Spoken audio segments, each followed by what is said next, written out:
नमस्कार। रेडियो इन्द्रेणीको समाचारमूलक बिहानी प्रस्तुति रेडियो पत्रिका हाम्रो परिवेशमा सहकर्मी छवि पुरीसँगै लक्ष्मी केसीको यहाँलाई हार्दिक स्वागत छ। इन्द्रेणी एफएम 92.4 मेगाहर्जबाट उत्पादन तथा प्रसारण भइरहेको हाम्रो परिवेशमा हामी विभिन्न समाचारहरूका साथ उपस्थित भएका छौं। डाङबाट प्रकाशित अखबार, अनलाइन संस्करणमा प्रकाशित समाचार तथा रेडियो इन्द्रेणीको समाचार डेस्कमा तयार पारिएका समाचारहरूको संगालो हाम्रो परिवेश तपाई इन्द्रेणी एफएम 92.4 मेगाहर्ज, indrenifm.com.np मोबाइल एप्लिकेशन, सामाजिक सञ्जाल तथा दाङ देउखुरीको गडवामा रहेको रेडियो साझा आवाज 88.3 मेगाहर्ज र रेडियो राप्ती 98.4 मेगाहर्ज लालमटियाबाट पनि हामीलाई अहिले एकैसाथ सुनिरहनु भएको छ। हाम्रो परिवेश सुरु गरौं आजका प्रमुख खबर शीर्षकहरूबाट। चाडपर्वलाई लक्षित गर्दै गडुवा, राप्ती र लम्हैका पसलहरूको बजार अनुगमनमा म्याद नागेका तथा लेबल नलगाइएका वस्तु बिक्रीका लागि राखेको भेटियो। गृह मन्त्रालयको निर्देशनसँगै दाङमा पनि आजबाट जिल्लाभरका क्रसर उद्योगको अनुगमन हुँदै। दाङमै पहिलो पटक कृषि तथा अर्ग्यानिक वस्तु सस्तोमा बिक्री गर्न सहकारी बजार सञ्चालनमा आज उद्घाटनको तयारी। पत्रकारको भौतिक र पेशागत सुरक्षा आवश्यक रहेको पत्रकार महासंघ अध्यक्ष आचार्यको भनाई। सल्यानको कपुरकोटमा सुरक्षित गर्भपतन सम्बन्धी सचेतनामूलक जानकारी प्रदान। नेपालबाट नेपालकै भूमि पुग्न भारतको बाटो प्रयोग गर्नुपर्ने बाध्यता हट्यो। अब सड़क बनेसँगै कोइलावास पुग्न निकै सहज। र प्युठानमा सहज खानेपानीको पहुँचका लागि संरचना निर्माण गरिँदै पानी अभाव कम गर्ने लक्ष्य। आज हामीलाई दाङबाट प्रकाशित हुने दैनिक पत्रिका स्टुडियोमा प्राप्त भए अनुसार नयाँ युगबोध र गणतन्त्र दैनिक पत्रिका प्राप्त छ। पत्र पत्रिकाले छापेका समाचार, इन्द्रेणी न्यूज डेस्कमा रहेको समाचार, यसैगरी अनलाइन संस्करणमा प्रकाशित समाचार हाम्रो परिवेशमा लिएर आएका छौं। सुरुमा लागौं पत्र पत्रिकाले छापेका समाचार शीर्षकतर्फ। गणतन्त्र दैनिकले पत्रकारको सुरक्षाका लागि राज्य गम्भीर बन्नुपर्ने, सबैको साझा प्रयासबाट संचारकर्मीको सुरक्षा गर्न सकिने नेपाल पत्रकार महासंघका अध्यक्ष ले दिनुभएको अभिव्यक्ति सहितको समाचार प्रकाशित गरिएको छ। यसैगरी लम्ही लगायत विभिन्न पालिकामा बजार अनुगमन भएको छ। पर्व लक्षित अनुगमन गर्दा नियमित अनुगमन हुनुपर्ने माग उठिरहेको छ। खाद्य अधिकारका विषयमा नागरिकको वकालत हुनुपर्ने र संविधान प्रदत्त अधिकार सुनिश्चित गर्नुपर्ने अहिले स्थानीय पालिकाको दायित्व बढेर गएको छ, जस अन्तर्गत दाङका विभिन्न पालिकामा अहिले अनुगमनको काम तीव्र पारिएको छ। अनुगमन गर्दा अधिकांश ठाउँमा विभिन्न मापदण्ड पूरा नगरेको, म्याद नागेका लगायत विभिन्न वस्तुहरू समेत फेला पारेको छ। आवश्यक सचेतना र नसिहत दिइएको छ। यी सम्बन्धी समाचार पनि प्रकाशित छ। गुणस्तरीय स्वास्थ्य सेवाको पर्खाइमा भालुबाङवासी शीर्षकको समाचार पनि गणतन्त्र दैनिकले छापेको छ। यसैगरी नयाँ युग दैनिकले दाङका क्रसर उद्योगको अनुगमन आजबाट मापदण्ड विपरीत भए बन्द गरिने शीर्षकको समाचार प्रकाशित गरेको छ भने यो विषयमा सम्बन्धित प्रमुख जिल्लाधिकारीसँग पनि विस्तृत रूपमा छलफल गर्ने जमर्को गरेका छौं। यसैगरी पत्रकारको भौतिक र पेशागत सुरक्षा आवश्यक आचार्य शीर्षकको समाचार पनि युगबोध दैनिकले प्रकाशित गर्दा प्रदेश सरकारसँगको सहकार्यमा सहकारी बजार दाङको घोराहीमा सञ्चालनमा आएको छ। आज उद्घाटनको तयारी छ। यो सम्बन्धी समाचार पनि प्रकाशित छ। सुरुमा हामी लाग्दैछौं पत्र पत्रिकाले छापेका समाचार अन्तर्गत नेपाल पत्रकार महासंघका केन्द्रीय अध्यक्ष गोविन्द आचार्यले दिनुभएको अभिव्यक्ति र उहाँको विचारसँग जोडिएको समाचार छ। यही समाचारलाई पहिलो बनाएका छौं। नेपाल पत्रकार महासंघका केन्द्रीय अध्यक्ष गोविन्द आचार्यले पत्रकारको भौतिक र पेशागत सुरक्षाका लागि स्पष्ट नीति र संयन्त्र आवश्यक रहेको बताउनु भएको छ। त्यसका लागि महासंघले युनेस्को सहकार्यमा संरचना गृह र संचारकर्मीका लागि नीति बनाउन थालेको पनि उहाँले जानकारी दिनुभयो। नेपाल पत्रकार महासंघ दाङ शाखाको आयोजनामा शुक्रबार घोराईमा भएको सुरक्षा नीति मस्यौदामाथिको छलफलमा उहाँले यस्तो धारणा राख्नु भएको हो। पत्रकारको सुरक्षा नीति बनाउँदा कार्यक्षेत्रमै खटेका पत्रकार र सञ्चार माध्यम सञ्चालकको राय सुझाव लिन खोजिएको भन्दै उहाँले दाङसहित मुख्य जिल्लामा यस्तो छलफल गरिएको बताउनुभयो। पत्रकारका लागि अहिले भौतिक र पेशागत, मानसिक र मनोवैज्ञानिक, नीतिगत, लैंगिक, डिजिटल लगायतका सुरक्षामा समस्या देखिएकाले हरेक क्षेत्रको समस्या समाधानका लागि स्पष्ट नीति बनाइने अध्यक्ष आचार्यले बताउनुभयो। त्यस्तै सामान्य अवस्था र विशेष अवस्थाका लागि फरक फरक नीति आवश्यक रहेको भन्दै उहाँले द्वन्द्व, महामारी र प्राकृतिक विपत्तिको बेलामा पनि रिपोर्टिङका लागि स्पष्ट नीति आवश्यक परेकाले बनाउनु पर्नेमा बताउनुभयो। अहिले सरकारी विज्ञापन बजार मात्रै 4 अर्बको रहेको उल्लेख गर्दै त्यसको 10% श्रमजीवी पत्रकारको पक्षमा उपयोग गर्ने नीति भए पनि लागू नभएको उहाँले बताउनुभयो। यही नियम लागू गर्दा मात्रै पनि वर्षेनी 40 करोड रुपैयाँ श्रमजीवी पत्रकारका लागि जम्मा हुन्छ उहाँले भन्नुभयो। पत्रकार महासंघ दाङका अध्यक्ष सबिन प्रियासङको अध्यक्षतामा भएको कार्यक्रमका सहभागीहरूले पत्रकारको भौतिक सुरक्षाका लागि संयन्त्र बनाउनु पर्ने, पेशागत सुरक्षाका लागि पूर्णकालीन पत्रकारका लागि बीमा, पेन्सन आदिको व्यवस्था गर्नुपर्ने, मिडिया बलियो बनाउन राज्यले सहयोग गर्नुपर्ने, पत्रकारको क्षमता विकासका लागि ध्यान दिनुपर्ने, आचार संहिता पालन गराउनु पर्ने लगायतका सुझाव दिएका थिए। पत्रकारको भौतिक र पेशागत सुरक्षा आवश्यक आचार्य नयाँ युग दैनिकमा खबर छ। यस्तै गरी संचार, सूचना तथा प्रविधि मन्त्री एवं सरकारका प्रवक्ता समेत रहनुभएका पार्वत गुरुङले सबै संचार गृहमा न्यूनतम पारिश्रमिक लागू गराएरै छाड्ने वचन दिनुभएको छ। नेपाल पत्रकार महासंघ, साना लगानी मीडिया हक हित प्रवर्धन तथा संरक्षण समितिका पदाधिकारीहरूसँगको भेटमा मन्त्री गुरुङले सो प्रतिबद्धता व्यक्त गर्नुभएको हो। मन्त्रालयको जिम्मेवारीमा आएदेखि नै संचार माध्यममा देखिएका समस्या र श्रमजीवीहरूले भोग्नु परेको समस्या समाधानका लागि काम गरिरहेको बताउँदै उहाँले सो कुरामा जोड़ दिनुभएको हो। मीडिया सञ्चालकहरू न्यूनतम पारिश्रमिक लागू गराउन सकारात्मक रहेको उल्लेख गर्दै उहाँले श्रमजीवीहरूले पनि आचार संहिताभित्र रहेर आफ्नो जिम्मेवारी पूरा गर्न आवश्यक रहेको औल्याउनु भएको छ। कोभिड-19बाट संक्रमित संचारकर्मीहरूको सरकारले निशुल्क र प्राथमिकताका साथ उपचार गराउने प्रतिबद्धता पनि उहाँले जनाउनु भएको छ। महासंघले कोभिड संक्रमणमा परेका संचारकर्मीलाई निशुल्क उपचारको व्यवस्था गर्नुपर्ने, जिल्ला हुलाक कार्यालयलाई सक्रिय बनाएर पत्रकार परिचय पत्र प्रदान गर्नुपर्ने, नवीकरण, अनलाइन दर्ता र नवीकरणसम्मको व्यवस्था गराउनु पर्ने पनि माग संचार मन्त्री गुरुङ समक्ष राखिएको छ। यसैगरी समानुपातिक विज्ञापन प्रणाली अब प्रदेश हुँदै स्थानीय तह मार्फत पनि अझ गर्नुपर्ने र यसको दायरा बढ़ाउनु पर्ने लगायत पनि माग राखिएको छ। इन्द्रणी न्यूज डेस्कमा समाचार छ। लुम्बिनी प्रदेश सरकारसँगको सहकार्यमा घोराहीको सर्वोत्तम बहुद्देश्यीय सहकारी संस्था लिमिटेडले घोराहीमा सहकारी बजार सञ्चालनमा ल्याएको छ। 1,43,68,428 रुपैयाँको लागतमा सञ्चालनमा ल्याइएको सहकारी बजारमा सामान खरिद गर्न भूमि व्यवस्था कृषि तथा सहकारी मन्त्रालयले 49,49,948 रुपैयाँ अनुदान दिएको छ भने संस्थाको 53,60,828 सामान खरिदमा र चालु पुँजीतर्फ 40,55,652 रुपैयाँ लगानी गरेको छ। यस क्षेत्रका किसानहरूले उत्पादन गरेका कृषि सामग्रीलाई अन्य व्यवसायीले भन्दा किसानलाई धेरै मूल्य दिई खरिद गर्ने र उपभोक्ताहरूलाई बजार मूल्य भन्दा सस्तोमा दिने सहकारी बजारको मुख्य उद्देश्य रहेको संस्थाका अध्यक्ष ध्रुवराज पौडेलले बताउनुभयो। यसबाट किसानले उत्पादन गरेका कृषि उपजले बजार र भाउ पाउने तथा उपभोक्ताले सस्तो दरमा गुणस्तरीय उत्पादन प्रयोग गर्न पाउने संस्थाको अपेक्षा छ। यो सँगै विभिन्न महिला समूहहरू, कृषक समूह, सरकारी सहकारी संस्था, उद्यमी समूहहरूले उत्पादन गरेका वस्तु खरिद गरी उपभोक्ताहरूलाई वितरण गर्ने गरी काम थालिएको पनि अध्यक्ष पौडेलले जानकारी दिनुभयो। शेयर सदस्यहरूले वार्षिक कारोबार अङ्कको आधारमा प्रतिफल समेत पाउने व्यवस्था गरिएको भन्दै उहाँले यो बजार दाङको परिवेशमा फरक परियोजना भएको पनि दावी गर्नुभयो। व्यक्तिगत मुनाफाका लागि नभएकाले बढी मूल्य दिएर किसानबाट खरिद गर्ने र उपभोक्ताहरूलाई बजार भावभन्दा कम मूल्यमा उपलब्ध गराउने नीति लिएको सहकारीले जनाएको छ। सहकारी बजारको आज शनिबार उद्घाटन हुने भएको छ। भूमि व्यवस्था कृषि तथा सहकारी मन्त्री आरती पौडेलबाट बिहान 11 बजे उद्घाटनको कार्यक्रम राखिएको संस्थाले जनाएको छ। प्रदेश सरकारसँगको सहकार्यमा सहकारी बजार सञ्चालन नयाँ युग दैनिकमा खबर छ। गृह मन्त्रालयको केही दिन अघिको निर्देशन अनुसार जिल्लामा सञ्चालित क्रसर उद्योगको अवस्था के छ भन्ने विषयमा अनुगमन गरेर यदि अवैध रूपमा सञ्चालित ती क्रसर उद्योग भए त्यसलाई तत्काल बन्द गर्न निर्देशन भए अनुसार दाङमा पनि त्यसको अनुगमन हुने भएको छ। गृह मन्त्रालयको निर्देशनसँगै आजबाट जिल्लाभरमा सञ्चालित 1 दर्जन बढी क्रसर उद्योग, 24 वटा बालुवा प्रशोधन उद्योग सञ्चालनमा छन्। 14 वटा मध्ये 2 वटा अहिलेको अवस्थामा बन्दको अवस्थामा छ भने 12 वटा सञ्चालनमा छन्। ती क्रसर उद्योगहरूले मापदण्ड पालना गरेका छन् या छैनन्, उनीहरूको अहिलेको अवस्था के छ भन्ने लगायतका विषयमा अनुगमन हुने भएको छ।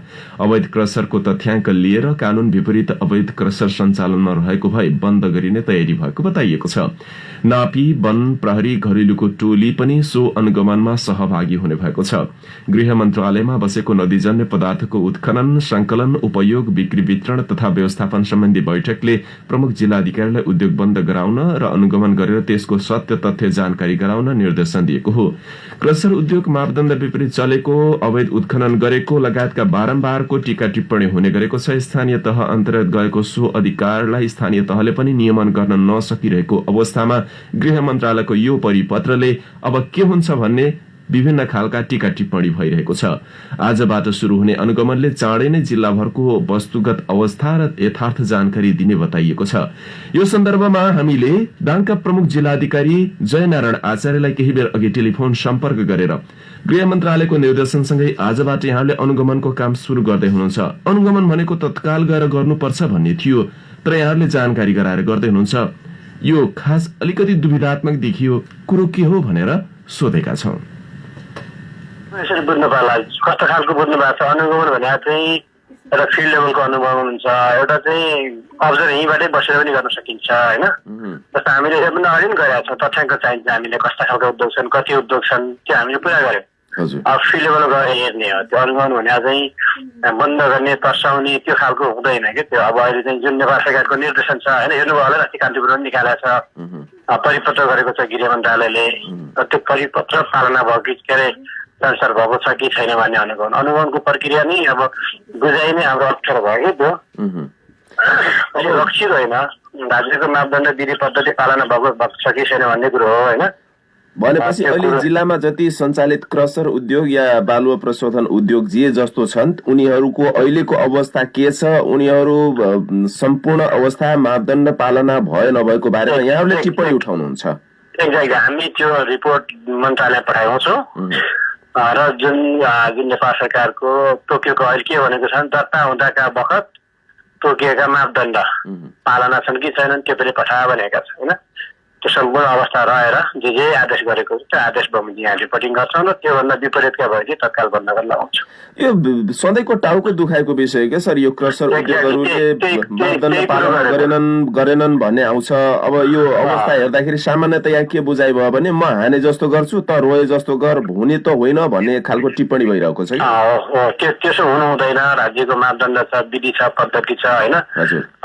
त्यो पालना गर्नु गराउनु सबैको दायित्व, त्यही पुरा गराउनै खोजिएको। अब अनुगमन गरेर ढ्याकढ्याक हान्ने भन्ने बुझाएको छ। हान्ने कसलाई हान्ने हो र होइन नि त। व्यवसायलाई मर्यादित बनाउने, व्यवस्थित बनाउने, राज्यको नीतिहरू विधि पद्धति कार्यान्वयन गराउनु पर्ने नै हो होइन। त्यसो भन्दा चाहिँ त्यही प्रक्रिया जुन आदेश दिएको छ हेर्नु होला, अस्तितिर पनि गृह मन्त्रालय परिपत्र सबै ठाउँ पत्रिकामै आएको छ। अब यो अवस्था हेर्दा सर दाङमा अहिलेसम्म यहाँ आइसकेपछिको अवस्थाका बारेमा पनि जानकारी लिनुभयो होला, के लाग्छ यहाँलाई प्रारम्भिक रूपमा भन्दाखेरि? यस्तो छ, अब अहिले चाहिँ 12वटा उद्योगहरू क्रसर उद्योग हाम्रो तथ्याङ्कमा दर्ता भएका छन्। तत्कालीन अब त्यतिखेरको मापदण्ड दर्ता गर्ने प्रक्रिया अनुसार 10वटा छन्, त्यसमा 2वटा बन्द छन् भन्ने कुरो जानकारी आएको छ हाम्रो सरकारी संयन्त्रबाट। भनेको पहिलेबाट बन्द नचलेका 10वटा चालु हालतमा छन्। त्यसै 24वटा चाहिँ बालुवा प्रशोधन केन्द्रहरू छन् भन्ने छ, 34वटा। तिनीहरूले अब अहिले पनि चालु छन्। कति छन्, कसरी गरेका छन्, तोकिएका मापदण्ड अनुसार गरेका छन् कि छैनन्, तिनीहरूले एउटा काममा दर्ता अर्को काममा काम गरिरहेका छन् कि त्यही कुरोको अब हामीसँग सूचना छ सबै। त्यो फेरि चाहिँ फिल्ड लेभलमा गएर गर्ने कुरो यति हो। अब फरक विषय सर, जस्तो यहाँले निकालेको सूचना अनुसार यो कोरोनासँग जोडिएको मैले अर्को विषय जोडे, यो निषेधाज्ञाको कुरा उठिरहेको छ। फेरि पूर्ण रूपमा यस अगाडि हाम्रो यहाँ आउनुभन्दा अगाडि जसरी निषेधाज्ञा रहेको थियो त्यही अवस्था रहन्छ कि भन्ने नागरिकमा एक खालको दुविधा छ, के हो सर? एक्ज्याक्टली सो अब निषेधाज्ञा हामीले त्यहाँ कन्डिसन राखेका छौँ, 9-10वटा कन्डिसन होइन। हामीले 2077 कार्तिक 2 गते दसैँ, तिहार, छठ पर्व लगायत अहिले तत्कालका ठुला चाडपर्व लक्षित निषेधाज्ञा भनेका थियौँ। भन्नुको अर्थ हामीले विगतमा जसरी दसैँ, तिहार, छठ मनाउँथ्यौँ, भिडभाड गर्ने मठ मन्दिरमा जाने, अब देउसी भैलो चाहिने, शुभकामना आदान प्रदान गर्ने, बस्ने, रमाइलो गर्ने थियो। यी कुरा नगराउनको लागि निषेधाज्ञा एउटा हो। यो सबभन्दा मुख्य कुरै त्यही हो। आम मान्छेको जनजीवनलाई तत्काल रोकिएको होइन, बजार व्यवसाय पनि तत्काल रोकिएको अवस्था होइन। खालि जुन चाडपर्वको उल्लासको वातावरणले थप संक्रमण नफैलाओस्, थप जोखिम नहोस् भन्ने हिसाबमा चाहिँ विगतका जस्तै सांस्कृतिक कार्यक्रमहरू, खेलकुद, आदान प्रदानका कुरा नजाउन्, मन्दिरतिर मान्छे नपुगुन् भन्ने हिसाबमा घरभित्र बसेर सीमित परिवारभित्रै मनाउनु जुन नेकपा सरकारको आग्रह छ त्यही किसिमको निषेधाज्ञा हो। उहाँ हुनुहुन्थ्यो दाङका प्रमुख जिल्ला अधिकारी जयनारायण आचार्य। जिल्लामा सञ्चालित क्रसर उद्योगको अवस्थाका बारेमा आजबाट स्थलगत अध्ययन अनुगमन गरेर गृह मन्त्रालयले परिपत्र गरेको निर्देशन बमोजिम कार्यवाही प्रक्रिया अघि बढाउने बताउनु भएको छ, जसका लागि त्यहाँ शुरूआती चरणमा जे मापदण्ड पालना गर्नुपर्ने हो त्यो अनुसारको अहिले अवस्थामा त्यहाँको स्थलगत छ कि छैन ती विषयमा टिप्पणी उठाएर सम्बन्धित कार्यालय र मन्त्रालयलाई पठाउने जानकारी गराउनु भएको छ। त्यो अनुसार जिल्लामा अहिलेसम्म 12वटा क्रसर उद्योग छन् र 24वटा बालुवा प्रशोधन उद्योग छन्। ती उद्योगहरूमा के कस्तो अवस्था छ भन्ने बारेमा स्थलगत अध्ययन हुने भएको छ, जसका लागि सम्बद्ध विभिन्न निकायहरूले पनि संयुक्त रूपमा अनुगमनमा सहभागिता जनाउनेछन्। सँगसँगै अहिलेको अवस्थामा पर्व लक्षित फेरि प्रशासनले निषेधाज्ञाको अवस्था रहन सक्ने भन्दै सूचना जारी गरिसकेपछि नागरिकमा फेरि पूर्ण रूपमा निषेधाज्ञा हुन्छ, बन्दको अवस्था हुन्छ कि भन्ने दुविधात्मक स्थिति सिर्जना भएको बेला प्रमुख जिल्ला अधिकारीको अभिव्यक्ति र उहाँको जानकारी अनुसार अहिलेको अवस्थामा देउसी भैलो लगायत भीड़भाड़का कार्यक्रम र सार्वजनिक कार्यक्रममा रोक लगाइएको छ। यद्यपि निषेधाज्ञा भन्दा पूर्ण रूपमा बन्दको अवस्था होइन, तर 600 को हाराहारीमा कोरोना संक्रमित सक्रिय रहेको दाङको अवस्था हेर्ने हो भने यसभन्दा अगाडि जसरी रातिको समयमा बन्द गरिँदै आएको थियो त्यो अवस्था भने हुन सक्ने भने संकेत गर्नु भएको छ। यो अवस्था भने मंगिर लागेपछि हुन सक्ने उहाँले जानकारी गराउनु भएको छ। अब अन्य समाचार। प्युठान नगरपालिका वडा नम्बर 5 जुम्री डाँडामा खानेपानीको सहज पहुँचका लागि संरचना निर्माण गरिएको छ। 20औं वर्षदेखि प्रयोग गरिँदै आएको पानी संरक्षण गर्न संरचना निर्माण गरिएको हो। यहाँका बासिन्दाहरूमा सामूहिक रूपमा खानेपानीको प्रयोग हुँदै आएको वडाध्यक्ष लक्ष्मण भण्डारीले बताउनुभयो। नगरपालिका तथा वडा कार्यालयको पहलमा खानेपानीको सहज पहुँचसँगै एक घर एक धारा निर्माणको लागि ट्याङ्की संरक्षण तथा निर्माणको काम गरिएको उहाँले बताउनुभयो। केन्द्रीय सरकारको विशेष अनुदानबाट विनियोजित रकमबाट त्यहाँका साबिकका 1, 2, 3 र 8 नम्बर वडाका बस्तीका जनतालाई खानेपानीको सहज पहुँचका लागि खानेपानी आयोजनाको काम गरिएको उहाँले बताउनुभयो। आर्थिक वर्ष 76-77 मा विनियोजित 1,79,79,792 रुपियाँ बजेटबाट जलजला कन्स्ट्रक्सन रोल्पाले 1,32,44,642 रुपियाँ ठेक्का लिई विभिन्न संरचनाहरू निर्माण गरेको नगरपालिकाका सब इन्जिनियर एवं साइट इन्चार्ज विकास केसीले जानकारी दिनुभयो। अघिल्लो आर्थिक वर्षमा सक्नुपर्ने काम भए पनि कोरोना संक्रमणका कारण पहिले काम गर्न नपाएको र पुनः म्याद थप गरी काम गरिएको उहाँले बताउनुभयो। खानेपानीको सहज पहुँचका लागि संरचना निर्माण प्युठानको खबर नयाँ युग दैनिकले प्रकाशित गरेको छ। पर्व लक्षित बजार अनुगमन अहिले फेरि तीव्र पारिएको छ। नियमित रूपमा गर्नुपर्ने बजार अनुगमन हुन नसकेको बेला पर्वको यो बेलामा बजार अनुगमन कार्य तीव्र पार्दा विभिन्न ठाउँमा विभिन्न खालका म्याद नागेका, लेबल नगरिएका लगायत मूल्य सूची टाँस नगरिएका, बिल बिजक जारी नगरिएका लगायतका समस्या देखिएको छ। जिल्लाको गढवा, राप्ती गाउँपालिका, लमही नगरपालिकाका बजारहरूको अनुगमन गर्दा सो टिप्पणी सम्बन्धित अनुगमन टोलीले निकालेको हो। सम्बन्धित पालिका, स्थानीय खाद्य अधिकार लगायत सरोकार निकायको संयुक्त टोलीले बजारको अनुगमन गरेको छ, जस अन्तर्गत गढुवा बजारका केही खाद्यान्न पसलको अनुगमन गर्दा म्याद नागेका सामान नियन्त्रणमा लिई जफत गरेको छ भने एउटा पसलमा लेबल नलगाएर बिक्री गर्न राखिएको तेलको नमुना संकलन गरी प्रयोगशालामा पठाएको छ। तेलको मुचुल्का सहित सिलबन्दी गरी नमुना संकलन गरेर नेपालगञ्ज स्थित प्रयोगशालामा पठाइएको अनुगमन टोलीले जानकारी गराएको छ। यस्तै तिहार र छठ पर्वलाई लक्षित गर्दै राप्ती गाउँपालिका क्षेत्रभित्रका बजारको अनुगमन भएको छ।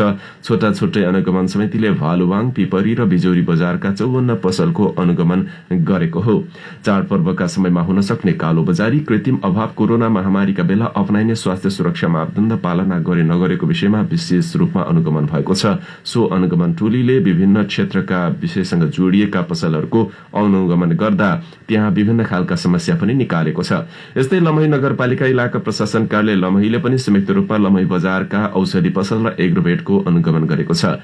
त्यहाँ मायाद नागेका, बिल बिजक जारी नगरिएका लगायतका विभिन्न समस्या देखिएको बताइएको छ।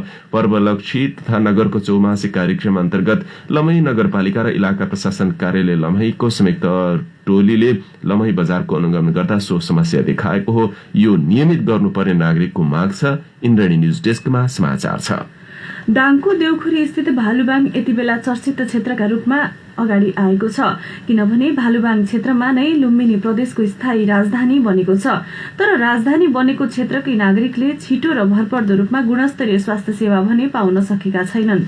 राप्ती गाउँपालिका 1 भालुबाङका स्थानीयवासी एउटा स्वास्थ्य चौकी र केही औषधि पसलका भरमा चलेका छन्।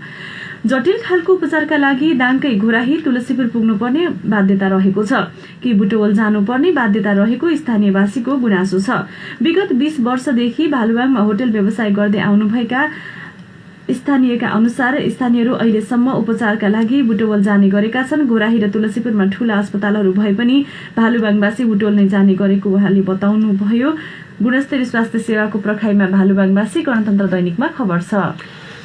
नेपालबाट नेपालकै भूमि पुग्न भारतको बाटो प्रयोग गर्दै आएका कोइलाबासका नागरिकलाई अब ती दिन बिर्सने आएको छ। लमहीबाट 80 किलोमिटर टाढा रहेको कृष्णनगरबाट भारतको बाटो हुँदै कोइलाबास पुग्ने गरेका त्यहाँका नागरिकलाई अहिले अब लमहीबाट सिधै 45 मिनटमै यात्रा गरेर कोइलाबास पुग्ने गरेका छन्। बाटो नहुँदा शास्ति खेपेका त्यहाँका नागरिकलाई अब ती दुःखका दिन हटेर गएको कोइलाबासवासीको भनाइ छ। सड़क सञ्जाल स्थापित भएसँगै भारतको बाटो हिँड्नु पर्ने दिनको अन्त्य मात्रै नभई लमही र कोइलाबास बीचको दूरी सड़क सञ्जालले नजिक बनाइदिएको गढुवा गाउँपालिका वडा नम्बर 8 का वडा अध्यक्ष सद्दाम सिद्दिकीको भनाइ छ। झण्डै 4 वर्ष अघिबाट शुरू भएको सड़क निर्माण कार्य 1.5 महिना अघि सम्पन्न भएको हो। लमहीबाट कोइलाबाससम्मको दूरी 33 किलोमिटर पार गर्न अब लमहीबाट यात्रा गर्ने हो भने बढीमा 45 मिनटमा सहज रूपमै कोइलाबास पुग्न सकिन्छ।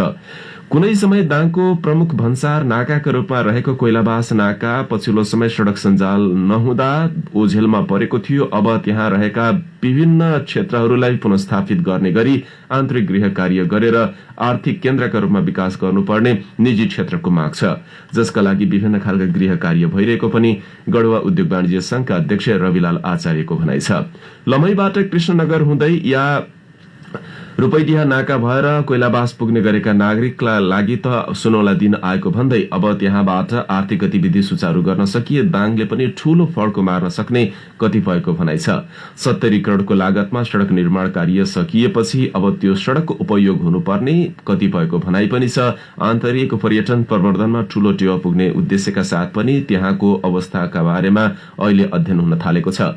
आन्तरिक पर्यटकहरू अहिले सो क्षेत्रको अध्ययनका लागि अवलोकनका लागि जाने गरेका छन्, जसले पनि त्यहाँ आर्थिक केन्द्रका रूपमा विकास हुन सक्ने बताइएको छ। पत्र पत्रिकामा समाचार छ। इन्द्रणी न्यूज डेस्कबाट समाचार लिएका हौं। नेपाल विद्युत प्राधिकरणले तिहारको समयमा माग जति बिजुली आपूर्ति हुने जनाएको छ। तिहारको समयमा धेरै उद्योग कलकारखाना बन्द हुने भएकाले झिलिमिली बत्तीले मात्रै धेरै लोड नबढ्ने प्राधिकरणका प्रवक्ता मदन तिमसिनाले जानकारी दिनुभयो। हिजो सबैभन्दा धेरै 1290 मेगावाट माग भएको थियो भने लक्ष्मी पूजाको दिन पनि यही हाराहारीमा माग हुने अनुमान गरिएको उहाँको भनाइ छ। गएको वर्ष लक्ष्मी पूजाको दिन 1110 मेगावाट बिजुलीको माग भएको उहाँले बताउनुभयो। अहिले देशभित्रै नेपाल विद्युत प्राधिकरणले बनाएका र निजी क्षेत्रले बनाएका आयोजनाबाट 1000 मेगावाटको हाराहारीको बिजुली उत्पादन भइरहेको छ। अपुग बिजुली भारतबाट आयात भइरहेको जानकारी उहाँले दिनुभयो। पहिले लोड सेडिङको बेलामा तिहारमा बत्तीको माग र आपूर्तिको चक्र मिलाउन समस्या भए पनि अहिले त्यस्तो समस्या नभएको प्राधिकरणले जनाएको छ। माग जति बिजुली आपूर्ति हुने गणतन्त्र दैनिकमा खबर छ। सल्यानको कपुरकोटमा सुरक्षित गर्भपतन सम्बन्धी सचेतनामूलक जानकारी प्रदान गरिएको छ। किशोर किशोरीलाई लक्षित गर्दै महिला स्वास्थ्य स्वयंसेविका, स्वास्थ्यकर्मी र स्थानीय युवा युवतीहरू लगायतको संयुक्त टोलीलाई अभिमुखीकरण गरिएको हो। हिजो कपुरकोट गाउँपालिकाको समन्वय र भिजिबल इम्प्याक्ट संस्थाको आयोजनामा कार्यक्रम गरिएको हो। प्रशिक्षक तथा हेल्थ एसिस्टेन्ट चरित्र उपाध्यायले यौन तथा प्रजनन स्वास्थ्य र यौन अधिकार सम्बन्धी सचेतनामूलक जानकारी प्रदान गर्नुभयो। कार्यक्रममा महिलाको मन्जुरीमा कानूनले मान्यता दिए अनुसार सूचीकृत स्वास्थ्यकर्मी र नर्सहरूबाट सूचीकृत स्वास्थ्य संस्थामा गर्भपतन भए मात्रै सुरक्षित गर्भपतन मान्न सकिने जानकारी गराइएको छ भने यौन तथा प्रजनन स्वास्थ्यका विषयमा जानकारी गराइएको छ। अझै पनि कतिपय ग्रामीण क्षेत्रमा यौन तथा प्रजनन स्वास्थ्यका क्षेत्रमा जानकारी र संकुचन भावका कारण पनि विभिन्न खालका समस्या हुने गरेको भन्दै उमेर, स्वास्थ्य र प्रजनन स्वास्थ्य सम्बन्धी विभिन्न सामग्रीका बारेमा जानकारी प्रदान गरिएको थियो। अभिमुखीकरण कार्यक्रममा कपुरकोट गाउँपालिकाका निमित्त प्रमुख प्रशासकीय अधिकृत अरुण दाहालले असुरक्षित गर्भपतनले आउन सक्ने स्वास्थ्यका विभिन्न समस्याका बारेमा जानकारी प्रदान गर्दै परिवार नियोजनका साधन र त्यसको पहुँच वृद्धि गर्नुपर्नेमा जोड़ दिनुभएको थियो। नेपालमा बितेको 24 घण्टामा 2111 जनामा कोरोना भाइरसको संक्रमण पुष्टि भएको छ। यो सँगै नेपालमा संक्रमितको संख्या 2,06,353 पुगेको स्वास्थ्य तथा जनसंख्या मन्त्रालयले जनाएको छ। त्यस्तै बितेको 24 घण्टामा 3,537 जना कोरोना मुक्त भएका छन्। यो सँगै डिस्चार्ज हुनेको संख्या 1,68,129 पुगेको छ। अब नेपालमा 37,022 जना सक्रिय संक्रमित आइसोलेसनमा रहेका छन्। यस्तै बितेको 24 घण्टामा 13 जनाको मृत्यु भएसँगै कोरोना संक्रमणबाट मृत्यु हुनेको संख्या 1,202 पुगेको खबर इन्द्रेणी न्यूज डेस्कमा रहेको छ। दाङका हिजो 4 जनामा कोरोना संक्रमण पुष्टि भएको भेरी अस्पतालले जनाएको छ। भेरी अस्पतालमा गरिएको परीक्षणमा 4 जना व्यक्ति सहित 40 जनाको रिपोर्ट हिजो पोजिटिभ आएको थियो। अन्य जिल्लाका गरी 40 जनाको रिपोर्ट पोजिटिभ आएको। यता राप्ती स्वास्थ्य विज्ञान प्रतिष्ठानमा परीक्षणका लागि पठाइएको स्वाबको परीक्षण हुन सकिरहेको छैन। परीक्षणका लागि चाहिने आवश्यक किट अभाव हुँदा परीक्षण हुन नसकेको प्रतिष्ठानले जनाएको छ। विभिन्न पालिकाबाट संकलित स्वाब, यसैगरी फिभर क्लिनिकबाट संकलित स्वाबको परीक्षणका लागि चाहिने रिएजेन्ट लगायत अन्य आवश्यक किट अभाव हुँदा परीक्षण हुन नसकेको बताइएको छ भने जसका लागि ती किट माग गरिएको प्रतिष्ठानले जनाएको छ। अब चाँडै नै परीक्षण गर्दा त्यसको आधिकारिक रिपोर्ट आउने बताइएको छ। परीक्षणको ढिलाइका कारण विभिन्न समस्या बेहोर्दै आएका र शंका लागेका व्यक्तिहरूलाई स्वास्थ्य समस्या हुन सक्ने र आफूहरूको अवस्था के हो भन्ने बारेमा पनि समस्या हुन सक्ने भएकाले उनीहरूले चाँडो परीक्षण गरिदिन माग पनि गरेका छन्। यिनै विविध समाचारहरूका साथ हामी हाम्रो परिवेशको अन्त्यमा आइपुगेका छौं। अब जाँदा जाँदै प्रमुख समाचार शीर्षक फेरि एकपटक। चाडपर्वलाई लक्षित गर्दै गडुवा, राप्ती र लमहीका पसलहरूमा बजार अनुगमन गर्दा म्याद नागेका तथा लेबल नलगाइएका वस्तु बिक्री गरेको भेटियो। गृह मन्त्रालयको निर्देशनसँगै दाङमा पनि आजबाट जिल्लाभरका क्रसर उद्योगको अनुगमन हुँदै दाङमै पहिलो पटक कृषि तथा अर्ग्यानिक वस्तु सस्तोमा बिक्री गर्न सहकारी बजार सञ्चालनमा आज उद्घाटनको तयारी। पत्रकारको भौतिक र पेशाको सुरक्षा आवश्यक रहेको पत्रकार महासंघ अध्यक्ष आचार्यको भनाई। सल्यानको कपुरकोटमा सुरक्षित गर्भपतन सम्बन्धी सचेतनामूलक जानकारी प्रदान। नेपालबाट नेपालकै भूमि पुग्न भारतको बाटो प्रयोग गर्नुपर्ने कोइलावासवासीको बाध्यता हट्यो। सड़क सञ्जाल जोडिएसँगै कोइलावासवासी हर्षित। र प्युठानमा सहज खाने पानीको पहुँचका लागि संरचना निर्माण गरिँदै पानी अभाव कम गर्ने लक्ष्य। हवस् त हाम्रो परिवेशको समय आजलाई सकियो। हामीलाई सुनेर साथ दिनुहुने यहाँहरू सबै श्रोतालाई धेरै धन्यवाद। सहकर्मी लक्ष्मी केसी अनि म छविपुरी आज्ञा माग्छौं। नमस्कार।